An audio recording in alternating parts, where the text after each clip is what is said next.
এই রেসিপিটা দেখেই বুঝতেই পারছেন কতটা মজার হয়েছে। একবার বানিয়ে খেলে বারবার খেতে ইচ্ছে করবে। দেখতে যতটা সুন্দর, খেতে তার চাইতে বেশি মজার হয়েছে।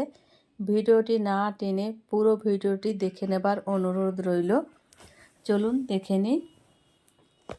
তার জন্য এই বাটির মাপের 1 বাটি সুজি নিয়েছি।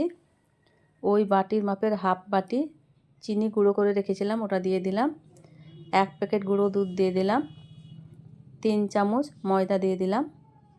স্বাদ মতো লবণ, হাফ চামচের কম বেকিং পাউডার। সব উপকরণ মিশিয়ে নিচ্ছি একসঙ্গে। মেশানো হয়ে গেছে। ওপর দিয়ে অল্প অল্প জল দিয়ে ব্যাটারটা মেখে নিচ্ছি। ব্যাটারটা মাখানো হয়ে গেছে। ওপর দিয়ে এলাচ গুঁড়ো দিয়ে দিলাম। আবারও মাখিয়ে নিচ্ছি সুন্দরভাবে। মাখানো হয়ে গেছে। ঢেকে রেখে দিলাম 10 মিনিট। 10 মিনিট পর ফিরে এলাম। ব্যাটারটা অনেকটাই শক্ত হয়ে এসেছে। হাতে এবার ঘি লাগিয়ে গোল গোল করে শেপ দিয়ে দেব। গোল করে নিয়েছি। ছাঁকনিতে চাপ দিয়ে একটা ডিজাইন করে নিচ্ছি। আবারও গোল করে নিচ্ছি।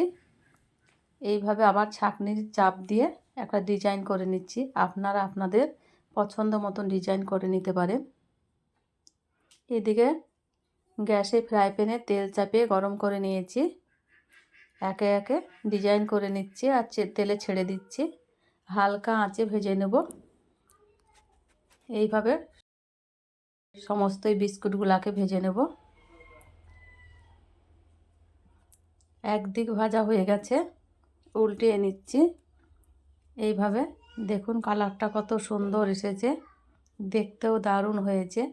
আপনারা এইভাবে খুব সহজেই অল্প উপকরণ দিয়ে বাড়িতে বানিয়ে নিতে পারেন। খেতে তো দারুণ মজার হয়। একবার ট্রাই করে দেখতে পারেন। আমার সমস্ত বিস্কুটগুলো ভাজা হয়ে গেছে। এবার ছাঁকনিতে করে ছেঁকে তুলে নিচ্ছি। ছেঁকে নেওয়া হয়ে গেছে তেল থেকে। একটা প্লেটে ঢেলে নিলাম।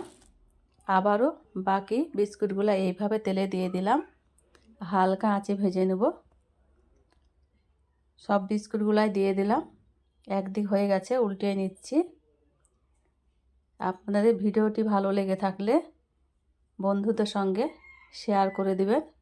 লাইক, শেয়ার, কমেন্ট, সাবস্ক্রাইব করে পাশে থাকবেন।